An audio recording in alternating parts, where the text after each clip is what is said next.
Hello guys, welcome to another video. This is not going to be a Morris Minor video, but there will be a Morris Minor video coming up very soon. But basically I'm doing a few little bits and pieces around the house, and I'll show you what we're going to be up to. So this is one of those stair gates. We've had this for ages, and this is really just to keep the little doggies out here in the dining room. As you can see, it never really fitted inside the aperture, so I just put a couple of screws in and cable tied it to it.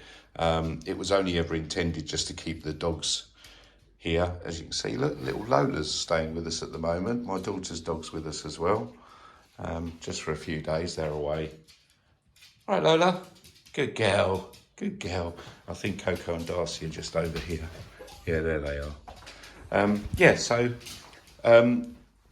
This was only really intended to keep the dogs in one place, but obviously now we've got a couple of grandkids, and apparently the grandkids can open this now, which isn't desirable. So my wife has very kindly been given this other gate by one of her colleagues at work, and on this one it has a removable section so that it allows it to fit into a narrower gap. And I think that I might be able to get that actually inside of the door frame here and here and do away with this one. Well, I say do away with it, I think I'm going to keep it, because it won't be long before we're going to need to have those patio doors open. And I thought if I could do something with that one so that I could fit it in one of the, in the open door, then we'd be able to have a door open without kids and dogs going everywhere. So yeah, I'm going to see whether I can do something along the lines of that. Lola, shall we get cracking? Come on then. Right, I'm just going to cut this old one away first and see what we're up against.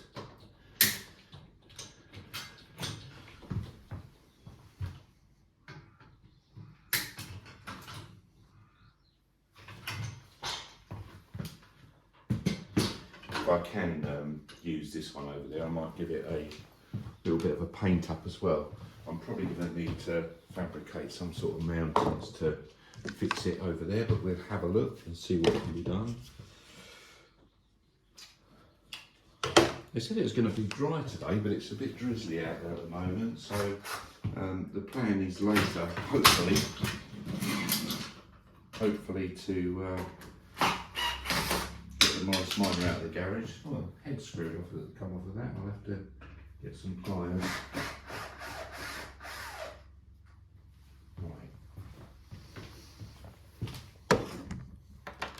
Deal with that in a minute. Let's just offer it up for size and see how we are.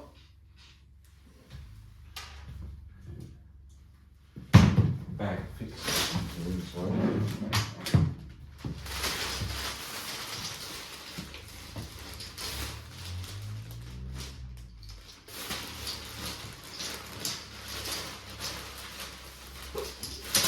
I'll just get the fixings on. I'll be back in a moment.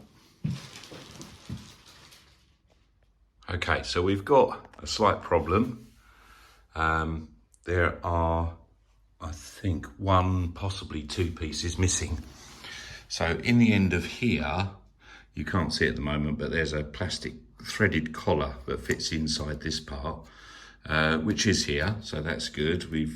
I've put that in, and the one in the bottom is there somewhere. There we go. Over this side, we're missing one for the top. I think we've got one in the bottom, but it's not a problem because we can get around this. This side needs to be adjustable, so we can move this part in and out so that you get the correct clearance for the latch to work. As you can see, if it's not close enough, it will pop out. So that's fine because we can adjust it through on that nut there. But this side just needs to be fixed. So what I'm going to do top and bottom is I've got a couple of little brackets well, I've got quite a few little brackets actually that I bought off of Temu. I don't know why I got them. I thought, oh, they come in handy. I've not used them up until now, but they're going to be very handy for this. So I bought some brackets and some screws, which would be ideal for securing this side to the frame. And then I can adjust it on this side.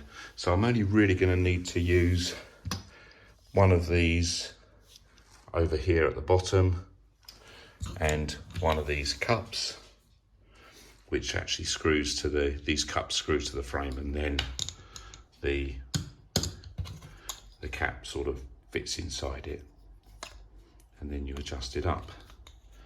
So I just need one top and bottom, and I shall fix this side, and that'll be perfect. And we'll have a few bits left over, which may come in handy for fitting this other one over on the door there somehow. I might make this so that it's completely fixed.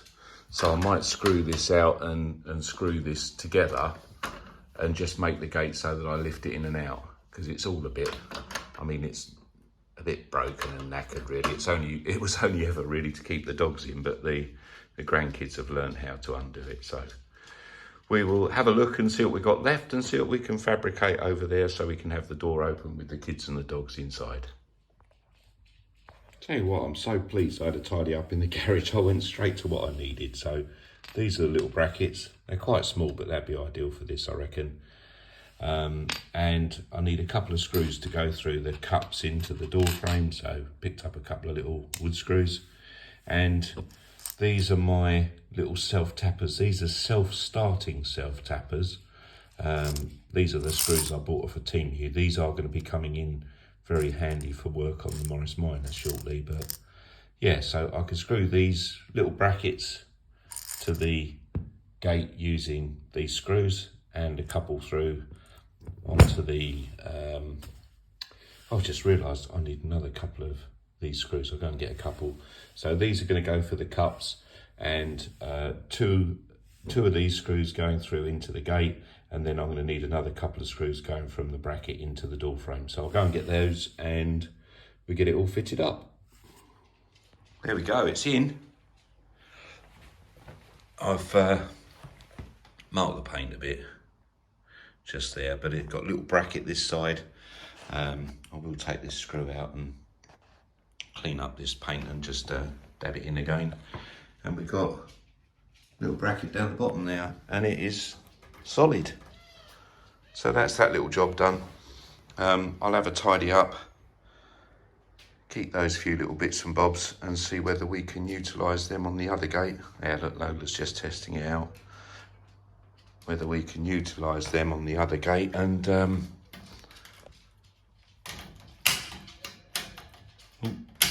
we go, look at that. So you've got to squeeze this and the one at the bottom at the same time to get the gate open. Yes, that's that little job done. I've placed the other one over here. Don't quite know how I'm going to do this, but I'll have a little play with it later. I've got to nip up to the doctor's. I've got a doctor's appointment. I've got a bit of a blocked ear. So I'm just going to go up to the doctor's and see him, and then I'll have a play with that later on when I get back. See you in a mo.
Hello, Lola.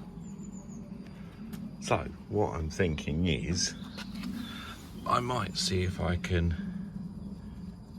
cut this down here and cut this off of here and cut to this edge, and then I reckon I might be able to get that part to go behind the door shut here, that part to go underneath the door, then I might be able to find some way of locking that in place. And this side isn't going to go anywhere because this bar's up against the hinge, and this part is in between the gate and the frame. Sorry, in between the door and the frame. So I reckon I might be able to make that fit, and all I'll have to do then is put some sort of fixing up here to secure it in place when we're using it, of course. I will make it so that it still opens, and I'm thinking where this is a bit worn, I might put a couple of extra parts on here so that it allows it to lock in a bit tighter. But yeah, some ideas there. I'll give it a go. So my guesstimate was pretty good. It does fit. Let me show you what I've done. So I've cut that end bar off, and now it fits under the door there. And this side, this part fits this side of the door frame. I've bent this bar so that it fits just around the hinge, and then it holds it nice and snug in the frame. I've got made a little wedge up just to put there up against the door, so basically it's not going anywhere there. I will make a little thing to, you know, like turn down across the end of this so that it holds that in place. But I think rather than throwing that out, I think we've repurposed that for a little dog gate, haven't we, Lola? Good girl, Lola. So, just got this ready. We're having chicken skewers tonight. So, I've just cleaned and cut up the chicken into some decent chunks. I've put in a little bit of olive oil, a little bit of garlic, Italian seasoning, quite a bit of the Chinese 5-spice, and some soy sauce. So I've given that a good stir around. I'm just going to put that in a bag now and stick that in the fridge, and that'll be ready to go on the skewers later on for our evening meal. I'm going to cut up some peppers and onions, courgettes, etc, etc. Yeah, and then we're going to have that with some lovely lemon rice. So looking forward to that already. I'm going to get the Hoover out and tidy up. There's a few little bits of paint I scraped off there when I was doing the gate, so I'm going to sort that out. And I also noticed when I leant the gate up against here while I was doing my drilling, I made a couple of marks in the paintwork here, so I'm just going to quickly touch those in, and then I shall hoover through downstairs and quickly wash the floors. And got a little job that I want to do with one of the fence panels outside as well, so I'll get stuck in. I had some real problems painting this black. The paint we got originally from B&Q was absolutely awful, and every time you got near it, it marked, and it just looks terrible. It looked lovely when it first went on, but every time you touched the door, you could see like where your hands had been. So I got this stuff actually from Toolstation, multi-surface paint. It's by Bedeck, soft satin black, no undercoat, no primer or undercoat required. It's quite dear, but it's really, really good paint. It went on a treat, and I didn't need to use a lot of it to paint the bits I wanted to do. Went on really well and dried to a really nice sort of soft, as it says, soft satin finish. But what I'm going to do is touch these little bits in where I rather stupidly rested the gate up against it earlier. I haven't got a little paintbrush to hand, so I'm going to just use a couple of cotton wool buds. Yeah, we'll improvise, use a couple of cotton wool buds and got my old spoon that I use out in the workshop for various tasks. I shall open the paint with that and we touch it in. There we go. I know it looks a bit obvious at the moment, but I've got quite a harsh video light on it at the moment. I've smoothed out the edges so it doesn't look quite so bad when it dries up, but I think that'll be fine once that's dried. We'll come back to it and have a look later on, I reckon. Just going to see if I can fix this fence panel. I don't know whether you can see, but there's a piece of wood at the bottom that's sort of peeling away and is trying to escape into next doors. So I'm going to see if I can get a screw in that, pull it back and secure it. So let's see how we get on.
That'll hold it for a little while. There we go, all the floors are clean downstairs and I think that looks all right where I've touched that in. Hardly noticeable, so good job done there. Time to get cleaned up, I think, and get things ready for a bit of dinner. Thanks for joining me, guys. I will see you in another one pretty soon. Thanks a lot. Bye now.